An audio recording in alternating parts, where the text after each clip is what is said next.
നമസ്കാരം. ഭാരത് ലൈവിലേക്ക് സ്വാഗതം. നമസ്കാരം. മൂവാറ്റുപുഴ കേന്ദ്രീകരിച്ചുകൊണ്ട് ഒരു പുതിയ ജില്ല രൂപീകരിക്കാൻ പോകുന്നുവെന്ന് മുഖ്യമന്ത്രി പറയുന്നുണ്ടായിരുന്നു. എന്താണ് ഇതിൻ്റെ ഒരു വാസ്തവം? ഇത് കേരളത്തിൽ വോട്ട് ബാങ്കിനെ അടിസ്ഥാനപ്പെടുത്തി നമ്മുടെ കേരളത്തിൻ്റെ ഡെമോഗ്രഫി മൊത്തത്തിൽ മാറിയിരിക്കുകയാണ്.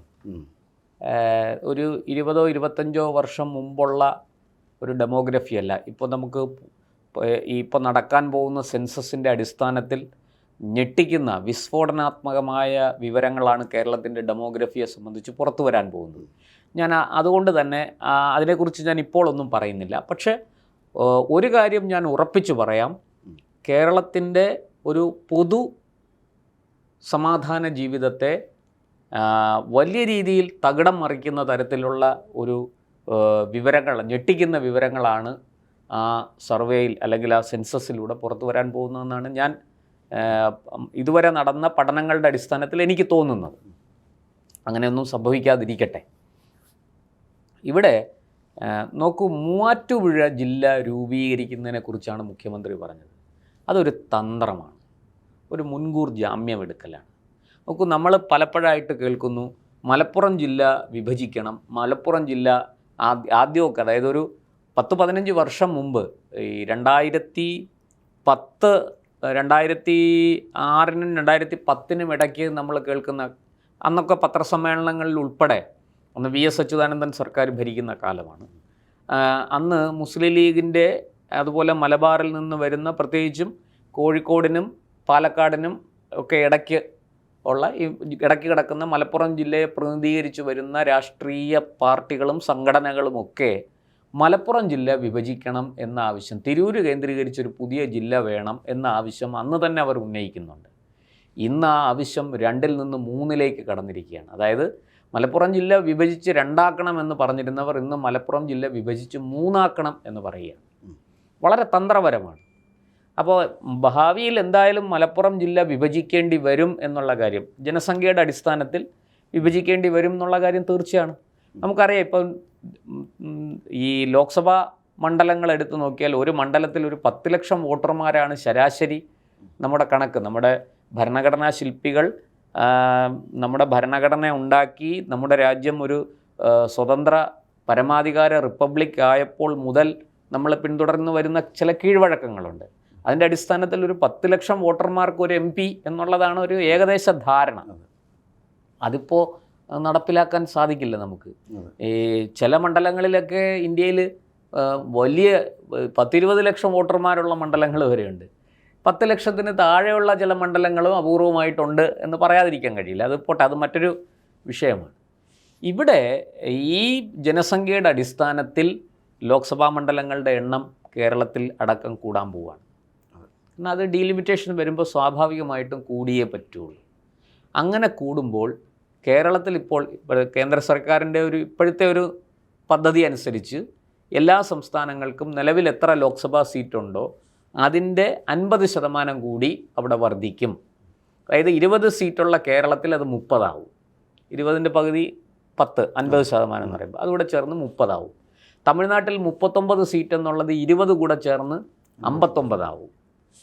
42 സീറ്റുള്ള ബംഗാളിൽ അത് 65 ആകും. ഇങ്ങനെയൊക്കെയാണ് കണക്കുകൾ പോകുന്നത്.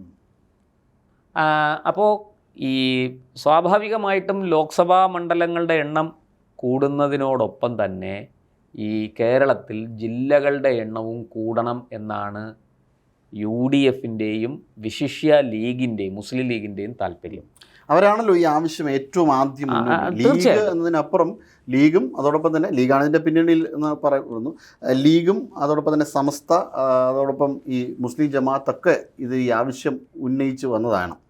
അപ്പം അത് അത്തരം ഒരു ആവശ്യം ലീഗ് മുന്നോട്ട് വയ്ക്കുമ്പോൾ ഇപ്പോൾ ആ ആവശ്യം പരിഗണിക്കുന്നു എന്നാൽ ലീഗിന് സ്വാധീനമുള്ളൊരു മന്ത്രിസഭയുടെ ഒരു പരിഗണനയായിട്ടല്ലേ അതിനെ കണക്കാക്കുന്നത്? അതിനേക്കാളും കുറച്ചുകൂടി ഒരു പടി കൂടെ കടന്ന് പറയാം.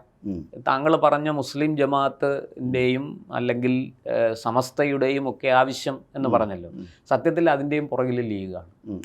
കാരണം ലീഗിൻ്റെ രാഷ്ട്രീയ ആവശ്യങ്ങളാണിതൊക്കെ. ലീഗ് നോക്കൂ, നമ്മളിപ്പോൾ ഇപ്പം നമ്മൾ RSSൻ്റെ 100ാം വാർഷികം ആഘോഷിക്കുകയാണ്.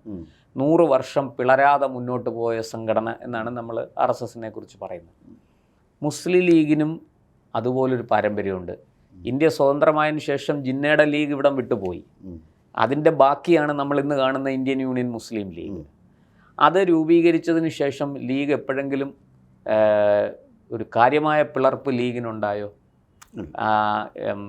ആൾക്കാർ കൊഴിഞ്ഞു പോയിട്ടുണ്ട്. ഈ ബാബറി മസ്ജിദ് അയോധ്യ വിഷയവുമായി ബന്ധപ്പെട്ട് ഇബ്രാഹിം സുലൈമാൻ സേട്ട് പുറത്തു പോയി വേറൊരു ഇന്ത്യൻ നാഷണൽ ലീഗ് എന്ന് പറഞ്ഞൊരു ലീഗ് രൂപീകരിച്ചു. പക്ഷേ ഇപ്പോൾ ആ ലീഗും ഒക്കെ ഏതാണ്ട് ഫലത്തിൽ UDFന് ഒപ്പമാണ് എന്ന് പറയാം. അതിൻ്റെ ചില നേതാക്കൾ മാത്രമേ ഉള്ളൂ നിൽക്കുന്നത്. ബാക്കി അണികളൊക്കെ തിരിച്ച് മുസ്ലിം ലീഗിലേക്ക് മടങ്ങി വന്നു. അങ്ങനെ ഈ പിളരാതെ വലിയ പിളർപ്പൊന്നുമില്ലാതെ ഇപ്പോൾ കേരള കോൺഗ്രസ് പോലെയോ ജനതാദൾ പോലെയോ ഇങ്ങനെ വളരും തോറും പിളരും, പിളരും തോറും വളരും എന്ന് പറയുന്നൊരു പ്രതിഭാസം ഇല്ലാത്തൊരു പാർട്ടിയാണ് മുസ്ലിം ലീഗ്. അപ്പോൾ മുസ്ലിം ലീഗിൻ്റെ ശക്തമായ രാഷ്ട്രീയ ആവശ്യങ്ങളാണിതൊക്കെ. കാരണം ലീഗിന് കൂടുതൽ മന്ത്രിമാർ വേണം, കൂടുതൽ MLAമാർ വേണം, ഭരണത്തിൽ ശക്തമായ പങ്കാളിത്തം വേണം, ഭാവിയിലൊരു മുഖ്യമന്ത്രി വേണം.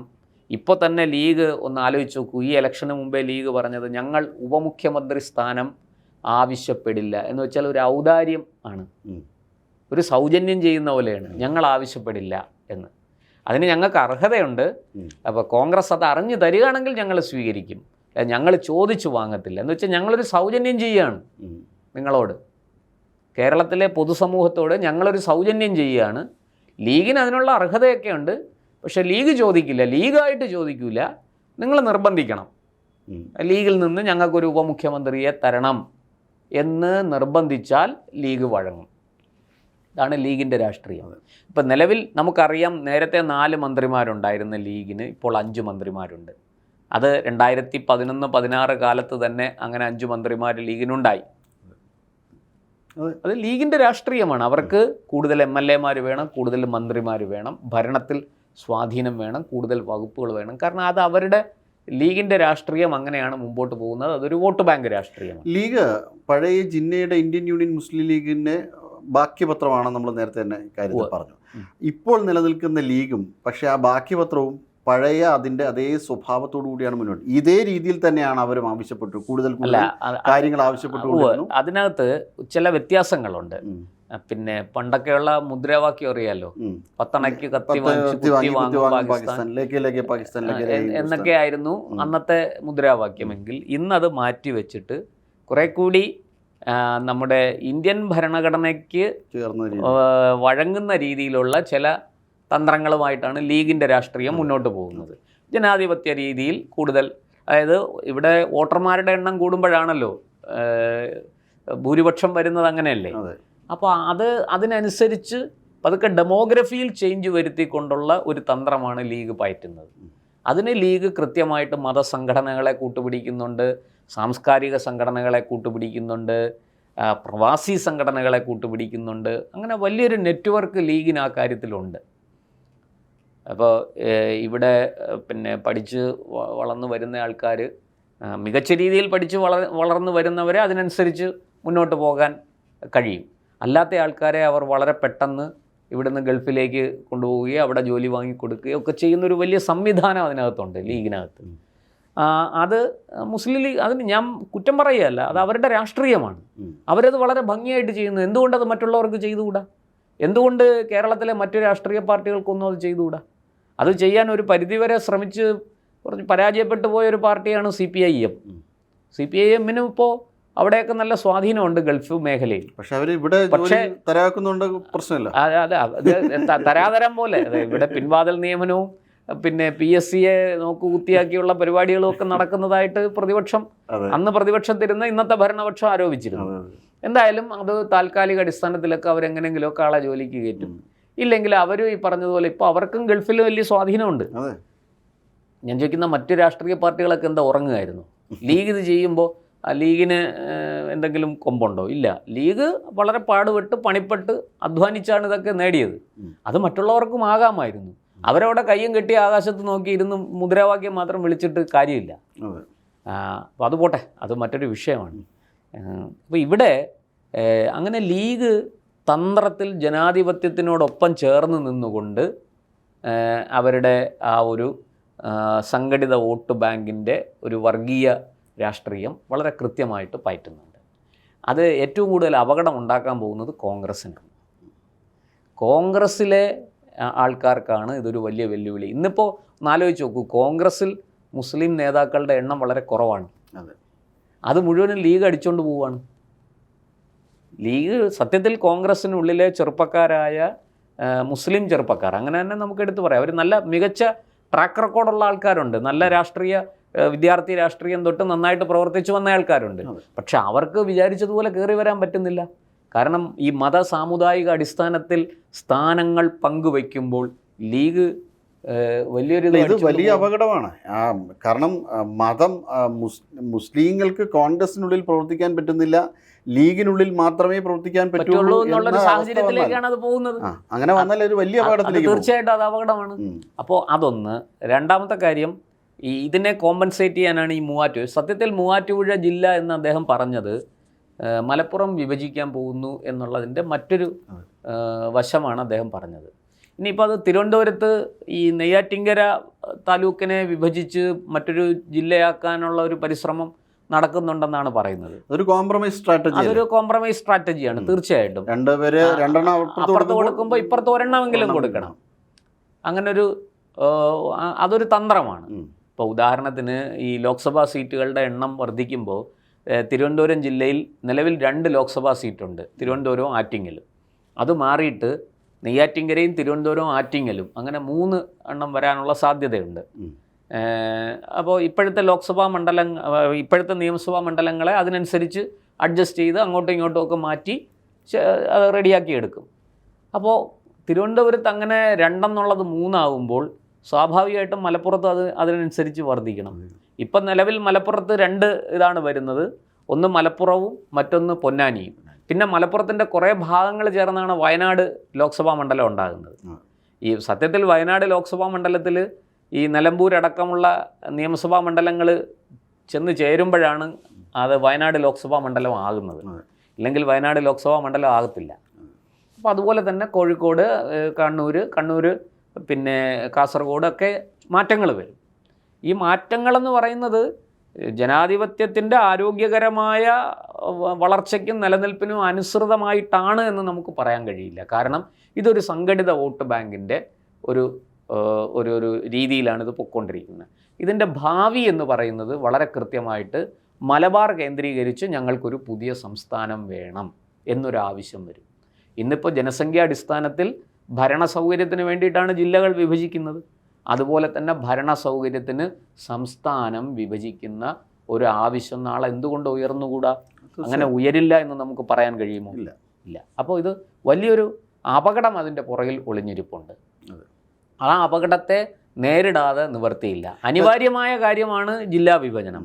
അത് ഒരു തരത്തിലും മാറ്റിവെക്കാൻ പറ്റില്ല. കാരണം ജനസംഖ്യ അതിനനുസരിച്ച് മാറി. നോക്കൂ, പത്തനംതിട്ടയിൽ നമ്മൾക്കറിയാം 2010 മുമ്പ് ഡീലിമിറ്റേഷൻ വന്നു അല്ലേ? തെക്കൻ ജില്ലകളിൽ സീറ്റുകളുടെ എണ്ണം കുറഞ്ഞപ്പോൾ വടക്കൻ ജില്ലകളിൽ അത് കൂടി, പ്രത്യേകിച്ച് മലപ്പുറത്ത്. അപ്പോൾ അത് നമ്മുടെ മുന്നിലുള്ള ഏറ്റവും നല്ല ഉദാഹരണമാണ്. ഇത് ഭാവിയിൽ സംഭവിക്കാൻ പോകുന്നത് തെക്കൻ ജില്ലകളിൽ ഇനിയും സീറ്റുകൾ കുറയാൻ സാധ്യതയുണ്ട്, വടക്കൻ ജില്ലകളിൽ അത് കൂടാനും സാധ്യതയുണ്ട്. അങ്ങനെ കൂടുമ്പോൾ അതിൻ്റെ നേട്ടം കൂടുതൽ സ്വന്തമാക്കാൻ പോകുന്നത് മുസ്ലിം ലീഗ് തന്നെയാണ്. അതുകൊണ്ട് മുസ്ലിം ലീഗ് ആ നേട്ടം വെച്ച് MLA-മാരുടെ എണ്ണം കൂട്ടി വിലപേശി കോൺഗ്രസിൽ നിന്ന് 5 എന്നുള്ള മന്ത്രിമാരുടെ എണ്ണം 6 7 ഒക്കെ ആയിട്ട് വർദ്ധിപ്പിക്കാനും ഒരു ഉപമുഖ്യമന്ത്രി സ്ഥാനം ആദ്യം ചോദിക്കും. പിന്നീട് അവർ പറയും ഞങ്ങൾക്ക് മുഖ്യമന്ത്രി വേണം എന്ന് പറയുന്നൊരവസ്ഥയിലേക്ക് പോകും. കോൺഗ്രസ് അതിന് വഴങ്ങേണ്ടി വരും. കോൺഗ്രസ് അങ്ങനെ സംഭവിച്ചിട്ടുണ്ടല്ലോ. കോൺഗ്രസ് പിന്നെ മുഖ്യമന്ത്രി ആകുന്ന ഒരു തരത്തിലേക്ക് അതിനെ കൊണ്ടുപോകും. അങ്ങനൊരു സാഹചര്യം ഒരിക്കൽ തൊപ്പി പിന്നീട് തൊപ്പി വെച്ചു കൊടുത്ത് അവരെ അധികാരത്തിരുത്തേണ്ടി വന്നു. അത് ഇനി ഇതിനപ്പുറത്തേക്ക് പോകുന്നത്. അതെ, അതൊക്കെ കേരളത്തിൽ സംഭവിക്കാനുള്ള എല്ലാ സാഹചര്യങ്ങളും ഒരുങ്ങിയിരിക്കുകയാണ്.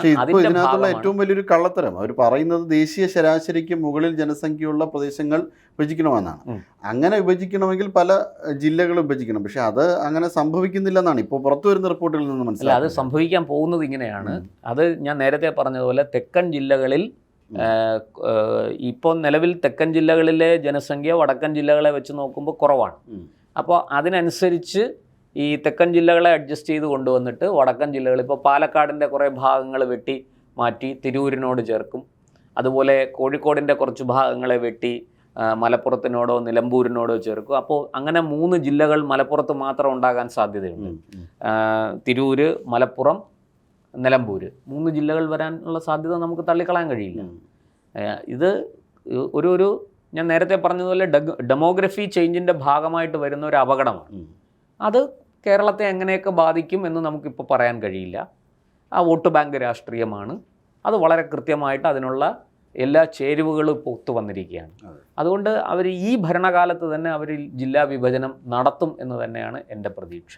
തീർച്ചയായും നിങ്ങൾ ഈ പുറത്തു പറയുന്ന മതേതരത്വം ഉള്ളിൽ കൂടി വെച്ചുകൊണ്ട് വേണം വിഭജനങ്ങൾ നടത്താൻ. അല്ലെങ്കിൽ ഇത് എന്നേക്കുമായിട്ടുള്ള വലിയ വിഭജനം എന്നതിനപ്പുറം വെട്ടിമുറിക്കലായി മാറും. അതിന് കേരളം വലിയ വിലയും കൊടുക്കേണ്ടി വരും. നന്ദി, നമസ്കാരം.